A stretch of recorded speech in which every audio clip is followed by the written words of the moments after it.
Frédéric Toubeau, on voit la vidéo de Pôle emploi. En 2023, l'activité économique régionale reste soutenue avec un maintien des intentions d'embauche au même niveau que l'an dernier. Dans ce contexte, les entreprises doivent multiplier les efforts pour être attractives.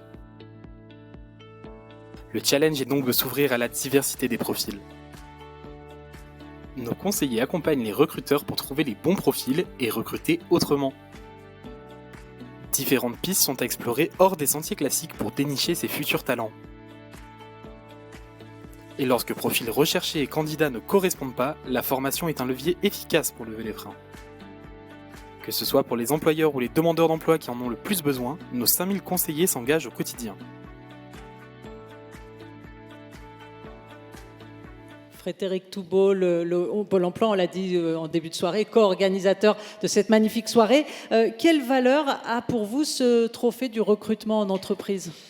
Écoutez, on parle de diversité et aujourd'hui, dans la diversité, ça devient vraiment un vrai challenge pour l'ensemble des entreprises. Je l'ai dit tout à l'heure un peu en introduction et je voudrais le partager avec vous tous, même, je vais essayer de faire court, mais aujourd'hui, il faut qu'on diversifie un petit peu les profils et donc, du coup, diversifier aussi les modes de recrutement.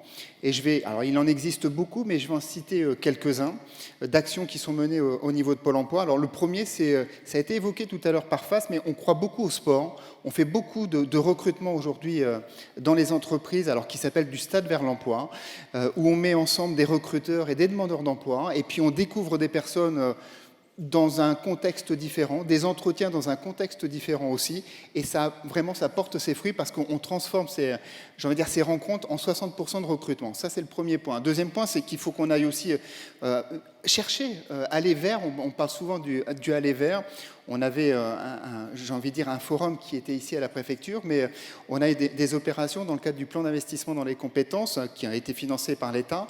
Et on installe aussi, des barnums.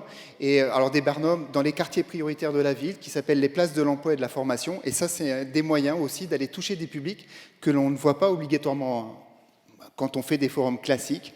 Et puis peut-être un dernier point, dans les recrutements, et ça c'est pour mesdames, messieurs les recruteurs, les chefs d'entreprise, c'est qu'on fait aussi des recrutements inversés. On en organise sur toute la région. Il y en a eu un dernièrement, alors je vais citer le département, c'était dans le département des Puy-de-Dôme, à la préfecture du Puy-de-Dôme d'ailleurs, et l'opération, ça s'appelait « Recrute ton boss ».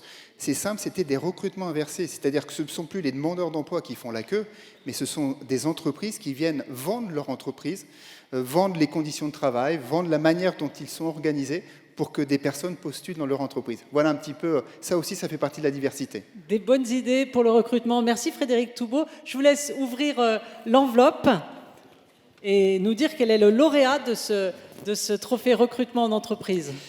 Alors, le regagnant est Conduite Plus. Nous sommes une auto-école qui sont depuis une vingtaine d'années avec environ 20 salariés.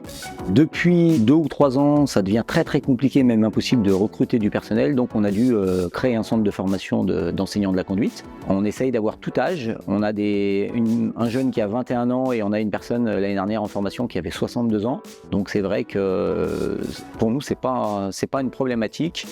La diversité, on s'enrichit de ça. Nous, on essaye d'avoir des gens qui ont des vrais projets professionnels, qui ont une vraie envie. On essaye d'avoir ces valeurs-là dans l'entreprise, d'avoir des personnes qui sont intéressées par la profession et par la pédagogie. Bonsoir Lionel et Sophie Carcenti. Donc vous êtes mari et femme et à la tête de Conduite Plus, votre agence d'auto-école. Vous avez donc 4 agences à Lyon et puis un centre de formation qui est à Tassin.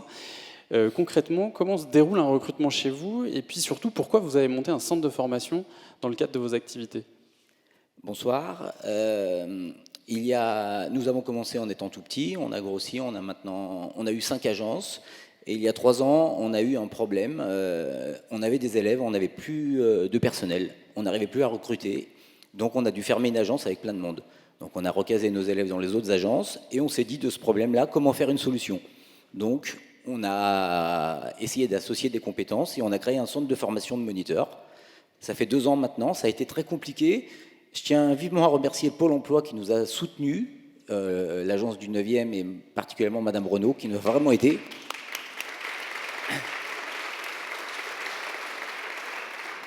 Et si on est là ce jour, c'est parce que maintenant, le centre de formation tourne depuis 2 ans. Ça nous permet d'avoir un espoir de recruter du personnel pour nous et aussi pour nos collègues auto-écoles, parce qu'on a une profession qui est vraiment en grande détresse. Donc en pénurie, donc l'avis est lancé à ceux qui, dans la salle, voudraient devenir moniteurs d'auto-école.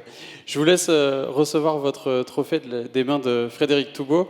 On peut les applaudir, Sophie et Lionel Carsanti de Conduite Plus.